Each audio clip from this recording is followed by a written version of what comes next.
10 horas e 58 minutos. Cara, a Prefeitura de Foz do Iguaçu vem realizando uma série de ações para conscientizar, para limpar locais que tradicionalmente são depósitos irregulares de lixo. Para falar sobre essas ações e também sobre a coleta seletiva, nós estamos recebendo aqui no estúdio Dantas Duarte, que é diretor de saneamento e também de meio ambiente. Dantas, é um prazer recebê-lo aqui na Pan News para falar de uma coisa que parece que não tem fim, que é essa questão do descarte de lixo em qualquer lugar da cidade. Obrigado pela presença, bom dia. Muito bom dia, eu agradeço a oportunidade de estar aqui. Sempre é bom, né, a gente ter esse contato com o público para poder elucidar algumas questões que, por mais simples que sejam, não é muito claro para todo mundo, né? Mas esses espaços aí sempre abrem a oportunidade da gente avançar, principalmente na educação ambiental, que é dos aspectos que estão sendo trabalhados dentro do setor lá, da Diretoria de Saneamento e Meio Ambiente, né? Mas é a educação que dá a base praticamente de toda a política pública voltada para o meio ambiente, em todos os setores que a gente pensa em meio ambiente, né? Antes da gente entrar na questão, por exemplo, da coleta seletiva e tal, como é que o município tem tratado essa questão do descarte irregular de lixo ali em qualquer lugar? As pessoas parecem que, sei lá, não sei o que... Diminuiu do ano passado para esse ano, ou os mesmos pontos continuam, né? Olha, Cida, infelizmente elas continuam, né? E aqui a gente tem que fazer uma certa equação, porque a prefeitura ela vem investindo sim na limpeza, é um serviço relativamente caro, né? Todo fim do mês tem a fatura lá com a concessionária de limpeza urbana da cidade, mas estamos avançando, inclusive com estratégias próprias, né? A partir da semana que vem vai iniciar uma instalação sistemática de 40 placas de proibido jogar lixo, com orientações, né, de como fazer o seu descarte regular, onde deve se descartar, quais materiais podem ou não podem, e nossos canais de comunicação também, que vão ser colocados primeiramente nesses pontos que a gente identificou como crônicos, né? Então, isso é uma ação também de educação ambiental, mais voltada dentro da divisão de gestão de resíduos lá na Diretoria de Saneamento e Meio Ambiente. Você comentou sobre alguns pontos crônicos. Que pontos são esses? A gente sabe, por exemplo, lá perto da Ponte da Amizade, lá é um deles que o negócio é impressionante. Mas quais são esses principais pontos? Você deve se referir ali à Rua 18, né, na Vila Portes, né? Isso. Ali é um dos pontos. A gente identificou também muitas matas, bosques, né, da cidade que são pontos crônicos e culturais, porque a população, infelizmente, já associou esse tipo de ponto como um lugar em que se deve, né, continuar descartando ali os seus resíduos, o que não é correto. Então, a Secretaria de Meio Ambiente, né, ela tem pensado nessa nova campanha que vai ser veiculada já a partir desse ano, e vai ser uma campanha muito forte, focando mesmo, principalmente nas punições, né? Quais são as punições que a gente dá para o cidadão quando ele é visto ali? Ele vai pagar multa, né? Ele pode ir preso, a depender do tamanho do crime ambiental que ele está cometendo ali. Mas não só isso, atuando principalmente no viés da educação, da sinalização visual, para que se elucide para a população com a linguagem fácil, né, com poucas letras, mais imagens, né, para que a população possa associar isso e tornar disso uma cultura voltada para a preservação do meio ambiente. E se a gente fala em evitar o descarte irregular nessas áreas, a gente está falando também de reduzir o índice da dengue, reduzir escorpião, rato, proliferação de doenças e, claro, a fazer a manutenção dos recursos naturais, principalmente dos recursos hídricos, né? Saúde manter pública, a qualidade, né, da água, pública. A saúde pública em geral, o bem-estar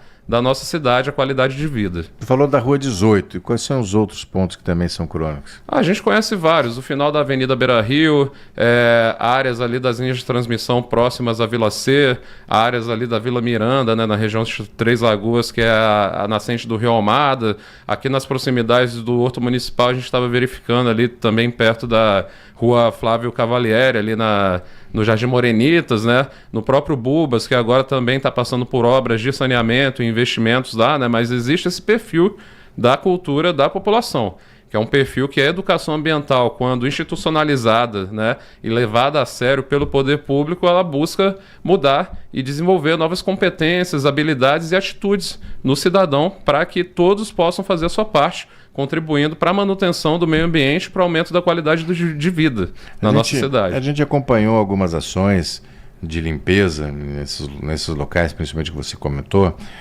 Inclusive o município colocando esses... Como é essas? Não é um containers, São os containers, né? Para o depósito ser colocado naquele local. Mas por incrível que pareça, a gente presenciou que as pessoas não estavam nem aí para o container. Simplesmente chegavam no local e jogavam em qualquer lugar, jogavam no mato, na beira da estrada. Ou seja, eu não sei se é um problema de consciência, se é um problema de cultura, de falta de educação mesmo. É complicado, né? É um problema cultural, né, Luciano? Isso é intrínseco do ser humano. Infelizmente, na nossa sociedade brasileira ainda temos muito que avançar em relação à educação de uma forma geral. Não somente a educação ambiental. A gente tem que aumentar o nível cultural das pessoas, né? Mas por meio da educação ambiental e com a visão que o atual governo está tendo na cidade, eu creio que logo em breve nós vamos ter bons resultados, nós vamos disciplinar o descarte de resíduo e também as ações das pessoas, porque a educação ambiental ela não tem o objetivo só para a gestão dos resíduos sólidos urbanos, né? Ela vai atuar em várias vertentes. Estamos aí com um planejamento amplo, né, pensando em todas as diretorias da Secretaria de Meio Ambiente, para que a educação ambiental possa abranger unidade de conservação, causa animal, né, questões de licenciamento, a própria questão da limpeza urbana, a questão da coleta seletiva. Então vai ser uma coisa muito ampla. Eu estava até vendo esse exemplo aqui desse fanzine. É um modelo muito interessante, porque uma das ações que a gente está planejando são blitz educativas, né, na cidade, no horário de pico mesmo, para sensibilizar os motoristas, principalmente em relação a jogar lixo pela janela do carro, bituca de cigarro, latinha, motor desregulado, né, e tudo que envolve d'água, assim tudo. Vai. E a gente vê muito isso por aí, né? Então, antes de tudo, é uma questão de educação da própria pessoa, né, que tem que se perceber como um mal educado e começar a mudar esse costume, né, antes que alguém chame a atenção que é muito feio, mas alcançamos o nível cultural de que o poder público vai ter que atuar com muita força. A gente volta e meia, estamos falando com o Zé Roberto da Secretaria da Fazenda sobre as multas aplicadas. Vocês conseguem detectar e encaminhar para a Fazenda quem está jogando, esses pontos? Por exemplo, Vila Portes. Local, a gente vai lá, tem sapato velho, tem roupa tem que... tudo. Comércio geladeira, que vende, sofá, tem de tudo. Roupas que usadas, de repente abandonadas, jogadas ali, viram, né? Teve situação verdura do carro estragada. O carro não conseguia passar na via pública tomou conta até da via pública, da rua. Não cita um pouquinho, vocês estão conseguindo identificar e fazer multa? A gente consegue identificar, existe uma rede de câmeras, né, monitorada ali pela Guarda Municipal, lá tem um centro de controles e operação.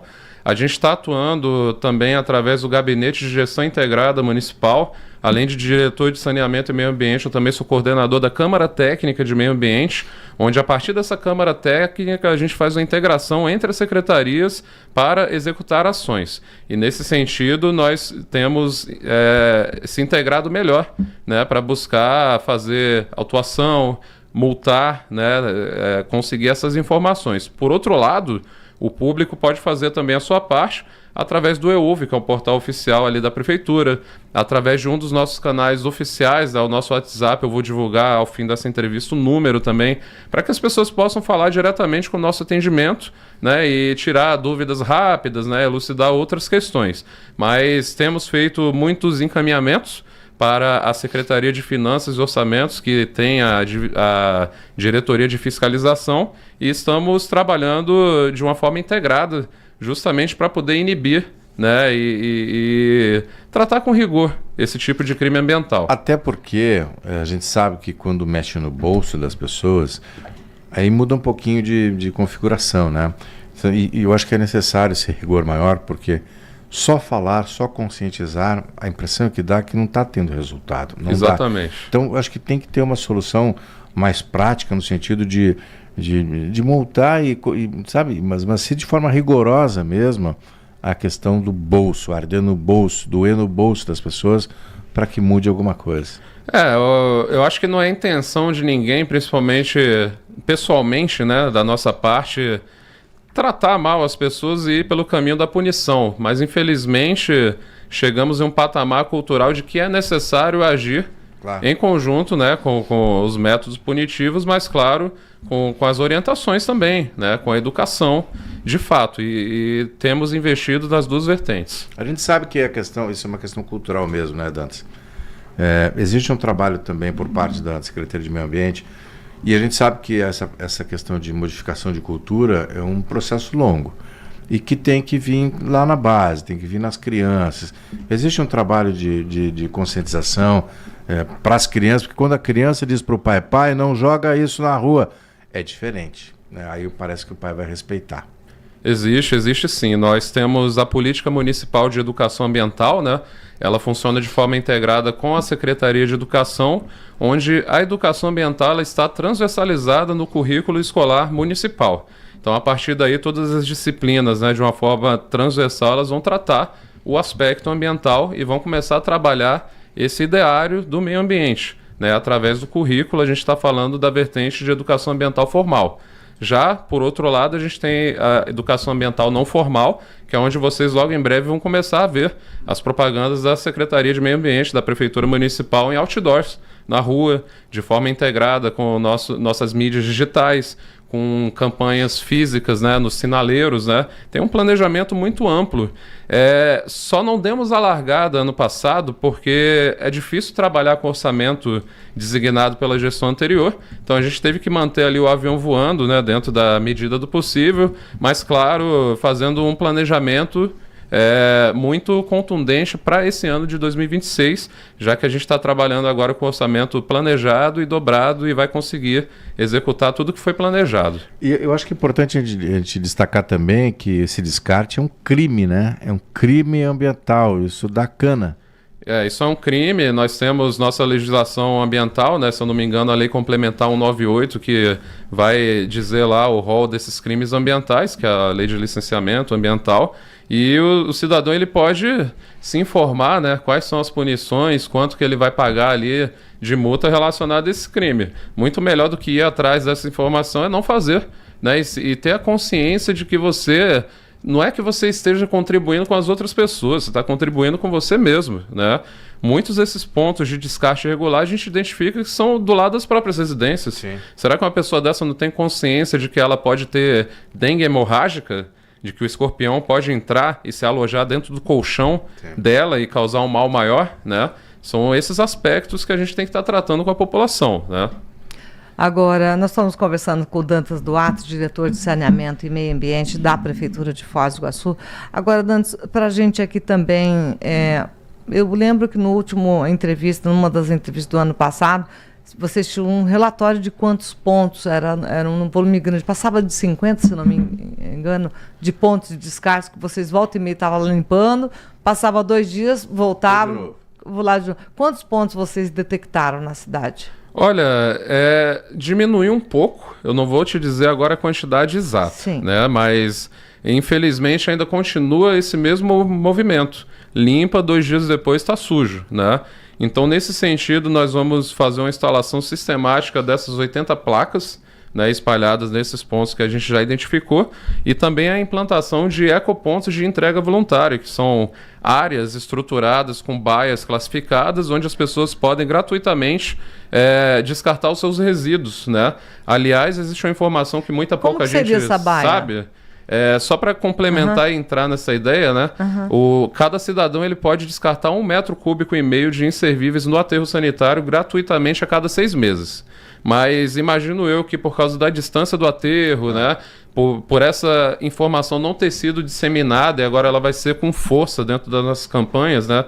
Falada aí para o público, essa coisa vai começar a mudar. Esses ecopontos de entrega voluntária, eles consistem em uma área, né, com baias classificadas, onde o cidadão vai poder descartar seus materiais, já fazendo a separação desses resíduos de forma gratuita, e se pretende nesse modelo que a gente vai implantar, que a empresa de limpeza urbana da cidade vá lá uma vez no dia, né, não é um ponto onde vai acumular esses resíduos e recolha, né, já classificado, e faça a destinação final ambientalmente correta, né? Mas isso aí já começa a mudar a cultura dessas regiões, porque esses ecopontos, né, dentro do nosso projeto, ele funciona também como um difusor da educação ambiental, através dos painéis interpretativos, das informações que estarão instaladas nesse próprio local, das campanhas em rádio, TV, jornal impresso e nas mídias sociais, né? Também prevemos isso no orçamento, temos orçamento para executar isso esse ano, então vai ser uma coisa integrada. Né?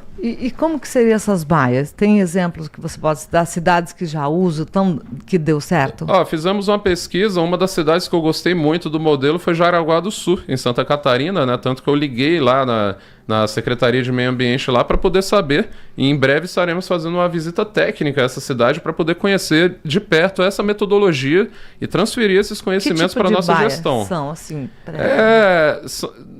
como se fosse uma vaga de estacionamento, geralmente, mas também se coloca ali um container, né, ou uma estrutura especial que possa acondicionar os resíduos de acordo com a sua natureza. Hoje, né? nós temos as caçambas já, né? Nós temos as caçambas, mas as caçambas geralmente elas são para o recolhimento de inservíveis, né?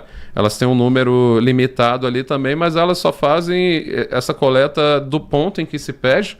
Aliás, as caçambas podem ser pedidas pelos presidentes de bairro, né? Apenas pelos presidentes de bairro, para poder levar inservíveis ali da limpeza das áreas públicas, né? Ou dessas associações aí que tem utilidade pública municipal, né?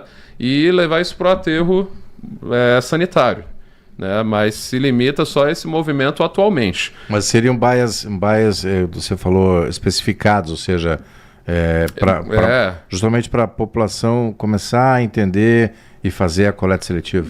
Bem sinalizada, né?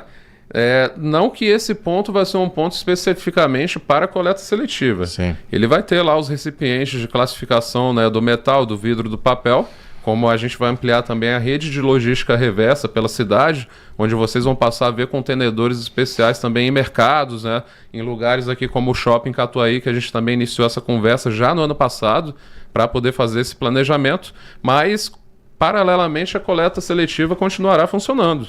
Né? Nós temos hoje um formato domiciliar porta a porta, estamos estudando, já que no final desse ano vai ter um novo chamamento público de cooperativas para operar o sistema de coleta seletiva, né? E os novos lotes, hoje nós temos 9 UVRs, né? Isso vai continuar operando junto a esses ecopontos. E aí a gente está estudando qual que vai ser o modelo de gestão, né? Se por operação da cooperativa, assim como é a coleta seletiva, ou se por uma outra empresa terceirizada, ou a própria empresa de coleta de lixo urbano, né? Ainda não finalizamos o formato final, mas esse projeto ele já está pronto.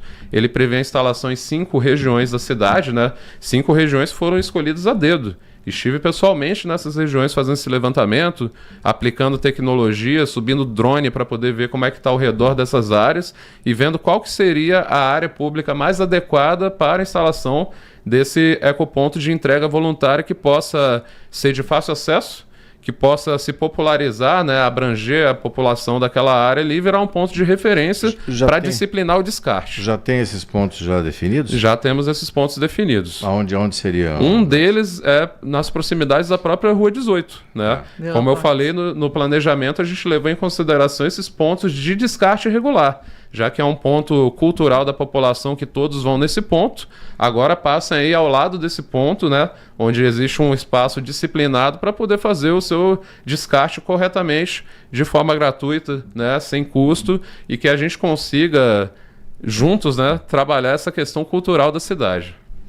Agora, esse modelo implantado com as cooperativas está dando certo? Era o modelo anterior, mudou alguma coisa também? Nos faz um relato, porque ampliou-se o ano passado em alguns bairros para 2 vezes na semana, ao invés de uma só. Nos faz um relato a respeito disso, Dantas. O modelo ele continuou o mesmo, tá? Não mudou nada no que se refere aos contratos já estabelecidos e à operação. Tá. O que mudou é que as 2 novas UVRs que abriram ano passado, a da Cidade Nova e a da Vila C, elas estão operando ali com a capacidade máxima agora de 60 toneladas contratadas pela prefeitura.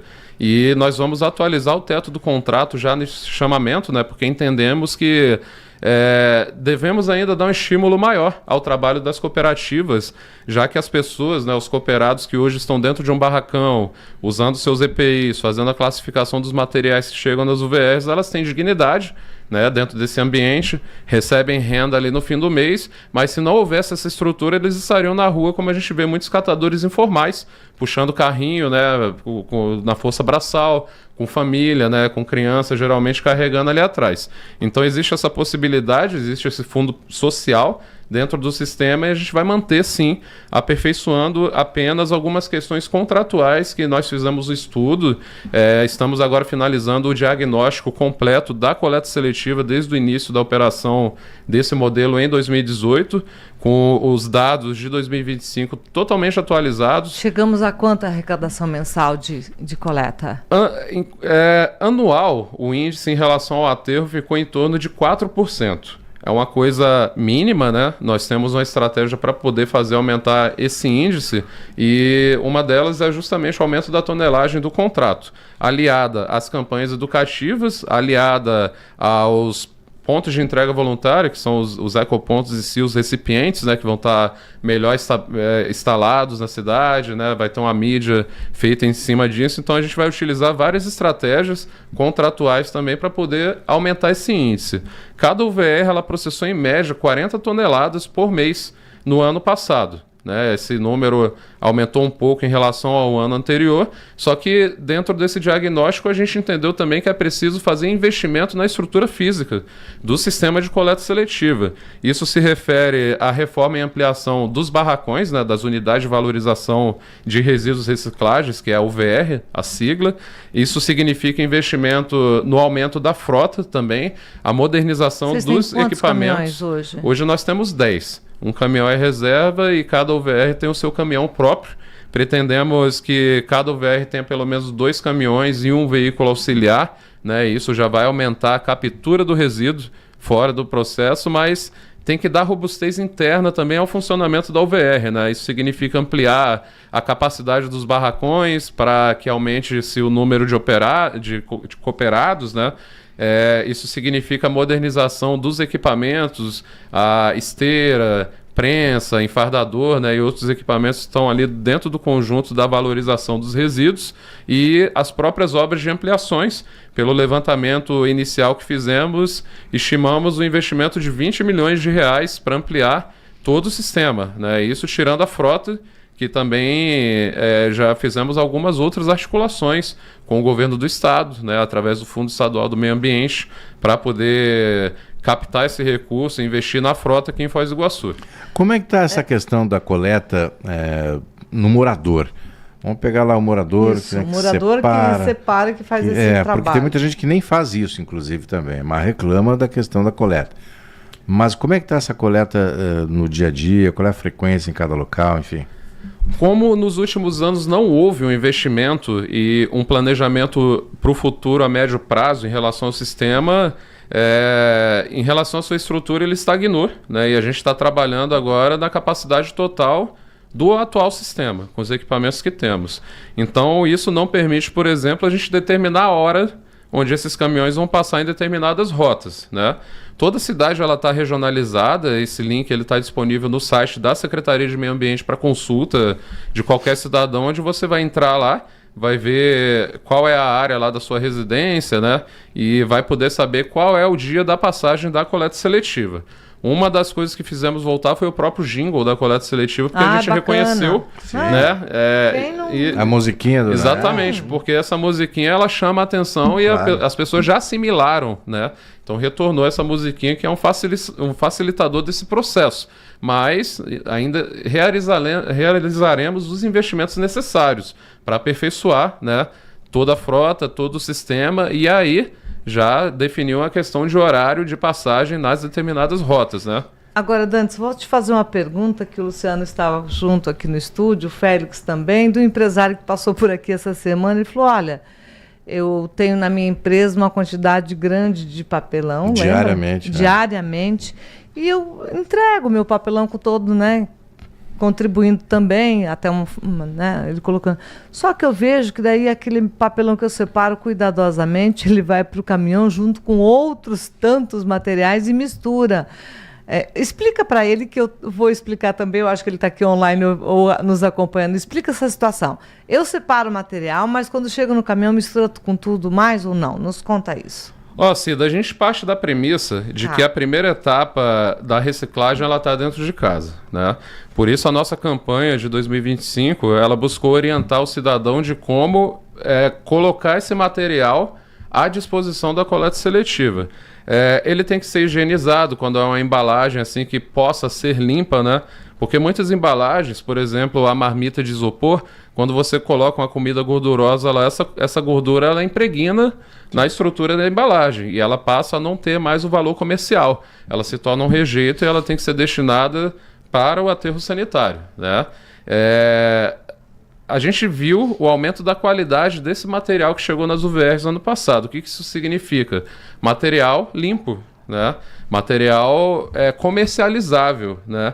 Independente se está sendo misturado ali no caminhão, como a gente tem essa metodologia de unidade de valorização de resíduos, a própria valorização, né, ela é a etapa da separação na esteira, onde os cooperados fazem a classificação desse resíduo. Então classifica, coloca eles nas baias classificatórias e no final do processo ele vai ser enfardado em um lote só, né? E isso leva em consideração todos os materiais de boa qualidade. Claro, existem rejeitos. Ontem eu tive o relato de um cachorro morto lá na UVR da Vila C que chegou junto. Olha absorvente, papel higiênico usado, marmita estragada, cheio de bicho, sabe?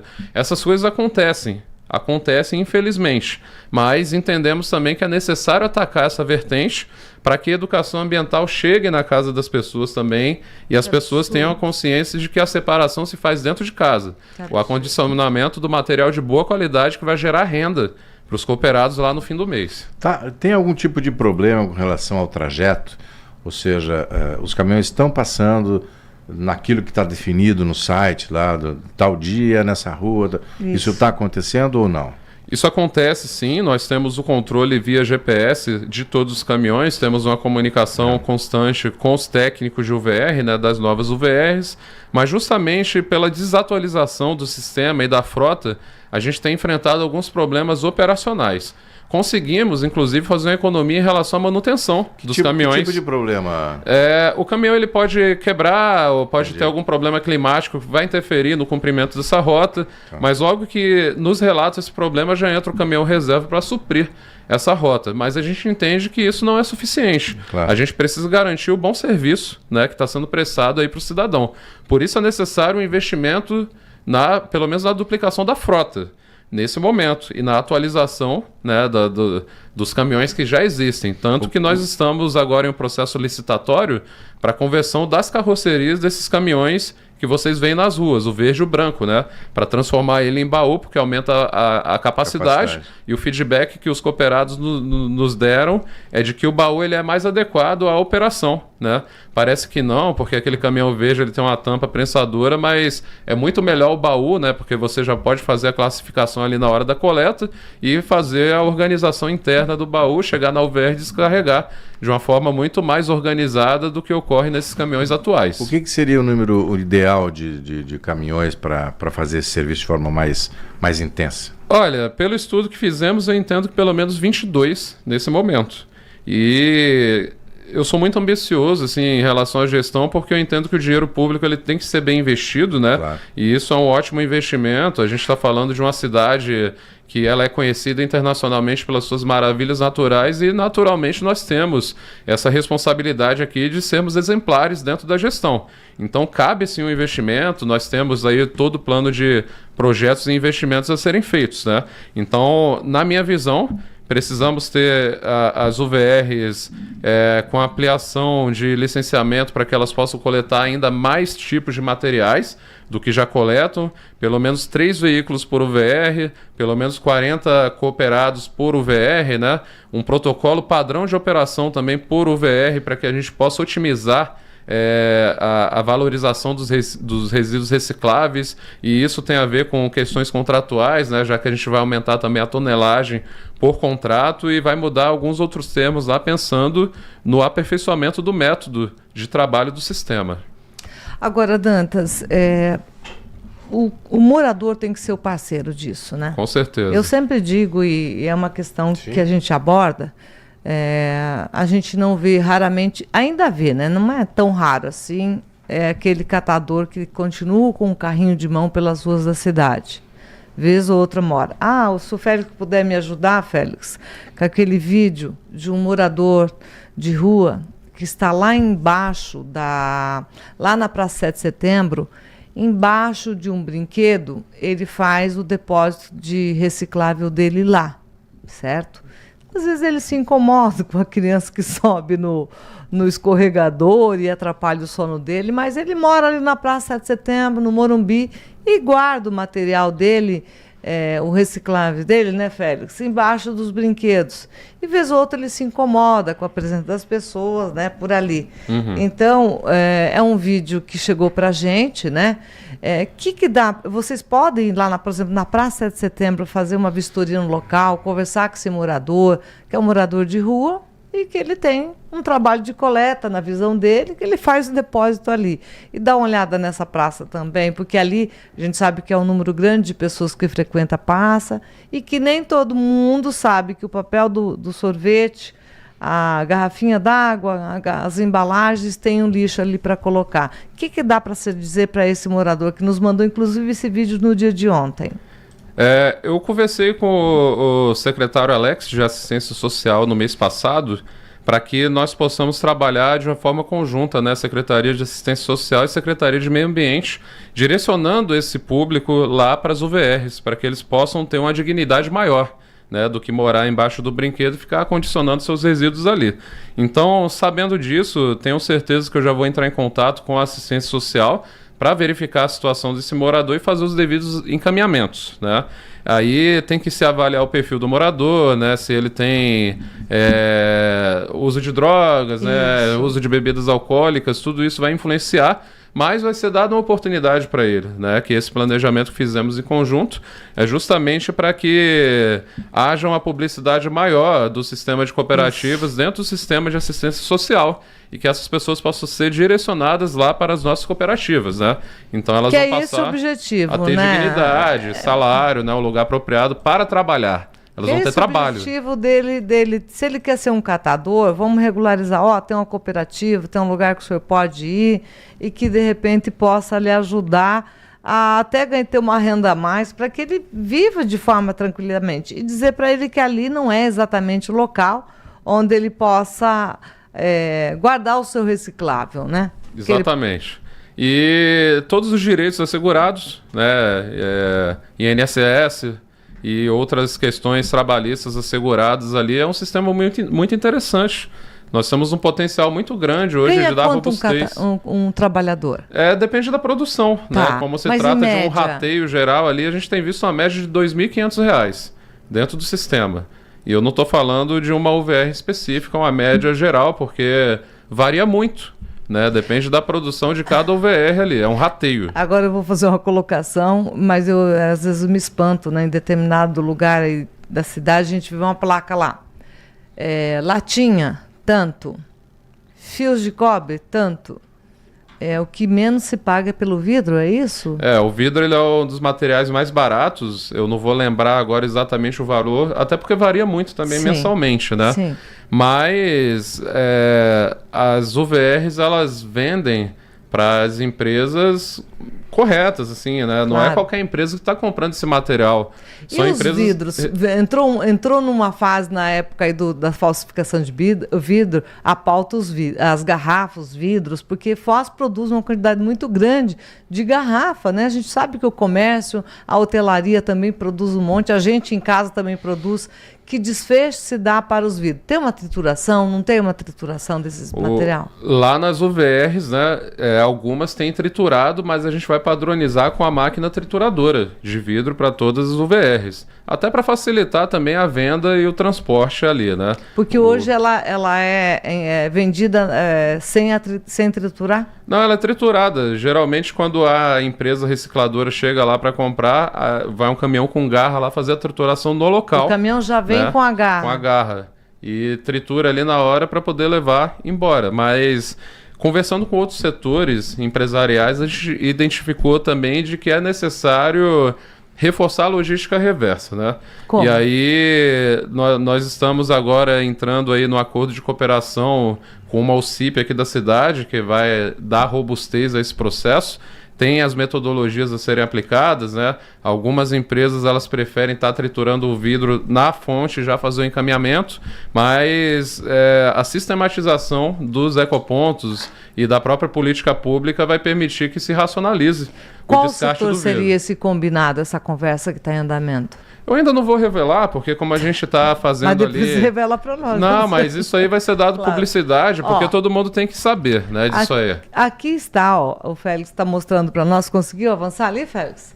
Olha lá, Dantas. Ele dorme ali, embaixo ali, Isso aí é no Gramadão?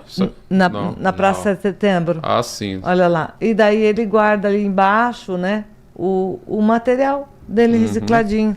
Então a gente sabe que é uma pessoa que precisa de uma orientação também, né? Precisa. E eu peço, inclusive, o encaminhamento desse vídeo, tá? Hoje mesmo a gente vai estar tomando Eu a tenho ele providência. aqui. Saindo daqui eu vou lá conversar com o secretário Alex para ver qual providência que a assistência já vai tomar em cima disso aí e solicitar também uma limpeza desse local, deixar ele bem adequado, né? Portanto, então fica aí. Então vamos aguardar esse processo novo dos vidros, né? Bem interessante. Sim, é necessário, né? Nós precisamos restabelecer Claro. um sistema que ele foi implementado, mas não houve muita publicidade, né? A gente fica em muita dúvida onde descartar uma lâmpada, onde descartar um vidro quebrado. A gente tem que trabalhar com mais publicidade em cima disso, mais claro, dando robustez estrutural ao próprio sistema, fazendo os investimentos necessários e estar em um contato maior com a população. A gente viu o Rotary há pouco tempo naquela ação de coleta de eletrônicos, junto com a empresa também. A Crefta. Que o seu Crefta já foi secretário de Meio Ambiente, que tem a sua empresa ali e que foi uma demanda bem importante. Onde eu vou entregar os eletrônicos estragados lá em casa, que já está empoeirado? As pilhas. As pilhas. Pois é. Esse tipo de ação eu acho que iria ajudar bastante. Se tivesse, por exemplo, 3 ou 4 pontos, um na região da Vila A, um na região da Vila C. Olha, em tal lugar você vai lá e entrega os seus eletrônicos. Né? Pilha, coisas assim do dia a dia, lâmpadas, o radinho de pilha que quebrou, alguma coisa. A TV Essas devoluções, estragada. assim, né, para a gente ver também de um formato que tivesse 3, 4 pontos, 5 pontos na cidade, que as pessoas pudessem lá levar esse material, né? Dentro desse formato dos ecopontos de entrega voluntária, vai estar contemplados esses recipientes, né?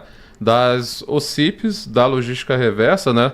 Dentro da Política Nacional dos Resíduos Sólidos, existem essas celebrações no Ministério do Meio Ambiente, os acordos setoriais, né? Onde essas OCIPs e associações elas vão atender por eixo do tipo de material.